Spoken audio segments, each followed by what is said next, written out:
Welcome to an introduction of nested prefabs for Unity. In this introduction, we will be making and modifying a UI by using nested prefabs. As you can see, I've already created a few panels. Let's create another panel to use as a dialogue for when the player wants to quit the game.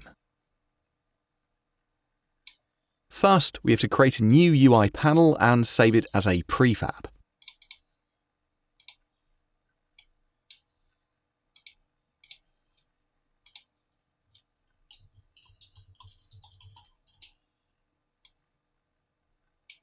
Now that we have a prefab to work with, we can add a default text area by dragging it into the prefab. It can be useful to keep the text area as a nested prefab in some cases. However, in this case it is not necessary, because the usage of the text area is very specific for this dialogue. Therefore, we can right-click on the prefab icon and break the connection.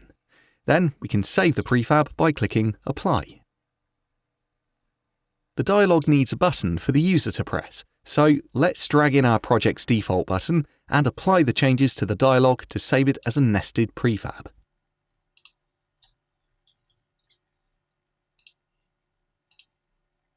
The default color of the button is grey, which is not what we want. Select the image color and change it to green. The icon should be changed from the default image to a checkmark. These changes should not be applied to the original prefab because they are specific for this button in the dialogue. In order to keep these changes for the button, we have to mark them as a prefab override. Add a prefab overrides component to the nested prefab and click Add Override. In the list of modified properties, select the sprite and color. Now that the properties have been marked as overridden, we can apply the changes to the dialogue prefab. The user also needs a button to close the dialogue. This can be done easily by duplicating the button. The overridden properties are duplicated as well, so we can immediately modify them and apply the changes.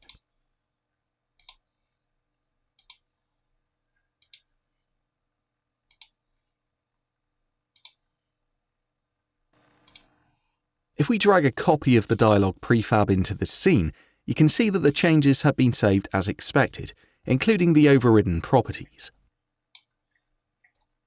Because the buttons are nested prefabs, they will keep the connection to the original button. This means that if the original button is modified, all nested prefabs will be modified as well.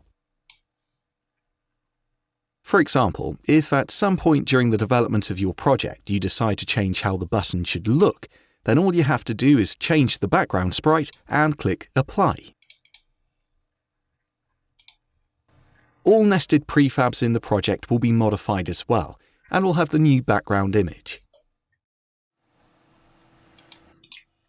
Any modifications made to the original button will be applied to the nested prefabs in your project. You can add scripts, animations, sound effects, and any other components or game objects.